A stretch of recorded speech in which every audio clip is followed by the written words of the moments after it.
Something that I just realized with Steam MW2 is that now it actually shows the player counts. Because for the longest time it would just say 0 out of 0 in the total playlist, and is it really 764 people on? Well, there's nearly 736 playing the campaign, but nearly 2,000 playing multiplayer. Okay. I don't know why I found that to be kind of intriguing, and also my nat type's on strict, so that's some shit. Alright, so anyways though guys, I'm back here on the Steam version of MW2 for numerous reasons. For one, if you've been watching my streams as of recent, you would kind of know why. But also secondly now, there's kind of a interesting topic that I wanted to share with you all, that now I'm personally more excited for CoD 2019 as I am for Black Ops 4. First, I kind of want to test something out. There's no way my nat type is actually this terrible that I can't get into a game.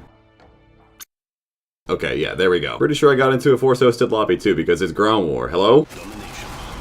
Wait, hello? What's going on? I clicked Team Deathmatch. Why am I in a domination lobby? Enemy UAV spotted.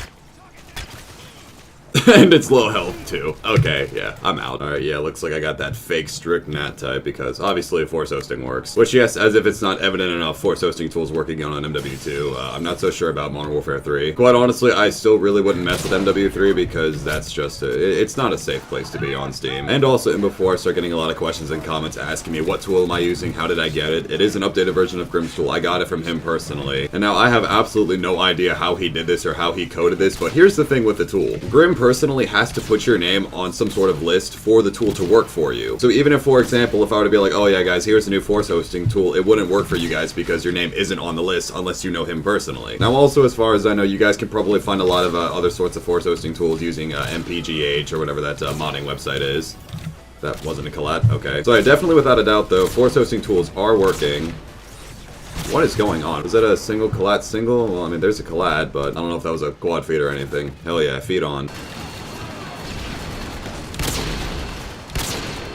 That sounded like a very, yeah, pretty sure I hit marked a triple in there. Because I was going to say that first hit marker sounded pretty thick with 2 C's. So again though guys, yes, obviously as if it's not evident enough, force hosting tools are working in, at least on Modern Warfare 2, and there's numerous places as to where you can get them. But now that's not even the main topic that I wanted to talk about with you guys. I just wanted to clear that out of the way real quick just because I knew that I was going to be asked that. Although now there is one last thing that I wanted to mention about it. Don't go to Grim bothering him asking for the tool and everything, because if you don't talk to him on a regular basis or if you don't know him all that well, he's probably not going to give it to you. So again though, please do not go bothering him about it. So again though, as I was saying, that's not even the main topic that I wanted to talk with you all about today. So again, like I mentioned right at the start of the video, I'm already more excited for next year's Call of Duty as compared to Black Ops 4. And now the reason being for it is there's been some articles and some Reddit posts that have been leaked recently showing that old school Infinity Ward developers, like the ones that developed COD 4 and MW2, are returning to Infinity Ward. Actually, real quick, here's a quick glimpse of the Reddit post. Jeffrey Smith, former designer, art lead, lead animator, senior animator at Respawn Entertainment. All those guys are coming back to Infinity Ward for next year's Call of Duty. And once again though, I'm still going to be putting those links in the description if you guys want to read a little bit more in depth about it. But now also, I'm sure most of you know exactly who Robert Bowling and Vince Zampella are. Like, those were like the big heads of Infinity Ward at the time of MW2's release, and they also worked a lot on COD 4, obviously, like the head guys for that as well. They essentially were the David Vonderhaar of Infinity Ward at the time. So I'm not so sure if those guys are going to be coming back, but as of right now, again though, a bunch of those lead art design, studio design, animation people, all those guys are back. And it gets me really excited for the thought of next year's Call of Duty just because it's 2019. It's in a perfect lineup with MW2 Remastered, or at least the 10-year anniversary of Modern Warfare 2. In which also, now I've been saying this for a really long time, that I wouldn't even expect MW2 Remastered to be a thing this year. It would make more sense for it to be happening next year. I can't stress it enough though, like, I'm now more excited for next year as I am for this year. Which now, I know there might be a few of you guys that started playing Call of Duty around the time that I did. And now this is also something that I know I've talked about quite a bit, but I genuinely feel bad for the people that didn't start playing Call of Duty, or at least started playing Call of Duty after MW2's release, or after the Black Ops 1 release. Like, if you started playing Call of Duty in 2011 and 2012 with MW3 and Black Ops 2, that wasn't a bad time to join the community, but still, by far, in my opinion, the best time to be a part of the community was in 2007 to 2010. Just going back and thinking about how godly and how revolutionary MW2 was, having that same team work on next year's Call of Duty is, oof. So now, for those of you guys that did get into the community around the time of MW2's release, or even COD 4's release like I did, you guys understand what I'm talking about here. Having pretty much the exact same group of people who made Modern Warfare 2 make next year's Call of Duty, oh man. Granted, I'm also kind of wishing that they came back like 2 years ago so they could have completely avoided Infinite Warfare, and they probably could have done a much better job with MWR. Which now, also to be fair, you guys know I like MWR. I thought Raven did a fantastic job on that. But still, at the same time though, we're really about a year away from finding out if all of this is actually going to come to real fruition. Because quite obviously though, there's a lot that can change in a year, so. But still, as of right now, it's just the idea. It's just the thought that these old school guys are coming back to Infinity Ward after leaving Infinity Ward for Respawn Entertainment.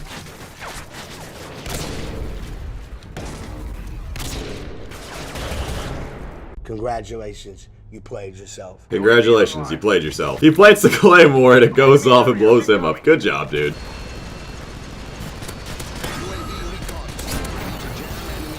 I swear the UMP is so disgusting. As if that wasn't already known. Okay, completely different side note though. This is one of the most annoying games I've ever played in my entire life. Literally every other life I'm having to switch to my support class just to get ready to shoot shit down. Still, imagine running support classes in 2018. Okay, yeah, that was not a very fun rundown game, so. Anyway, I know I've probably repeated myself a lot already, but I just can't help the thought of what's in store for us for next year already. And obviously, as of right now, it's all speculation. We have no idea what's going to be happening up until we see releases and trailers and, you know, whatever, you name it. But simply at the end of it all, I love the fact that all these old school Call of Duty developers are coming back for next year. Again, obviously nothing's confirmed, but it's just, it lines up too perfectly for it to not be a thing, you know what I mean? Losing Charlie. Enemy UAV spotted.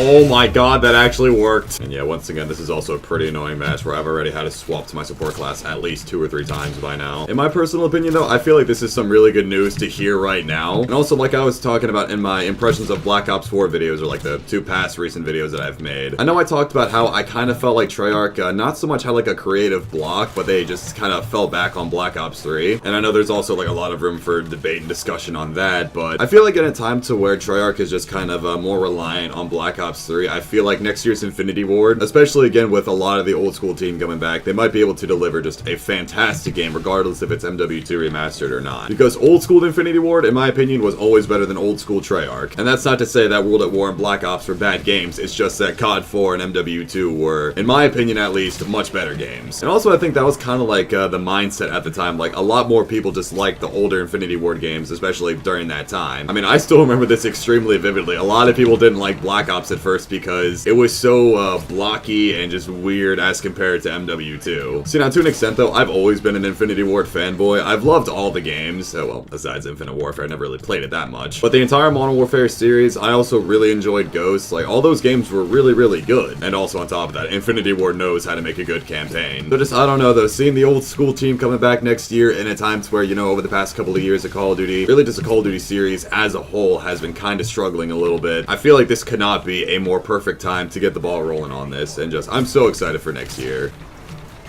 All positions locked down. That's what you've got. Oh, the 4th was right there. Shit. I was really hoping to land the Noscad shot right there. And considering the time, it is 2 o'clock, so I need to start editing this video. So again though guys, I know it's just a lot of speculation right now, but I personally cannot be more excited. I'm sitting here having a little COD nerdgasm over it. It's just, I love old school Infinity Ward games. They are my childhood. And here I am, 21 years old, nearly 10 years later, still playing MW2, still playing COD 4 after 11 years. And just, I don't know though, having the old school devs back could hopefully bring back like the old school feel and the old school wanting of consistently wanting to play a game like Modern Warfare 2 over and over and over again. But again though, at the end of it all, it's still all speculation right now, so go ahead and let me know what you guys think of all this down in the comment section below, and once again I'll be leaving all the articles in the description. I hope you all have enjoyed this Modern Warfare 2 video. It's been Solar Rage. I will talk to you guys later. Take care everybody.